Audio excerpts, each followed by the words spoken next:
bang. That's what your brain expects when a star explodes. A universe-shaking blast. A roar so huge it should tear through reality.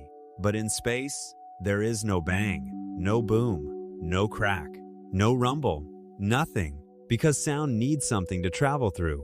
Air, water, matter. Space is almost pure emptiness. So when a supernova detonates with more energy than our sun will produce in its entire lifetime, the universe does not scream. It stays silent. Galaxies collide in slow motion. Black holes devour stars. Engines fire in the void.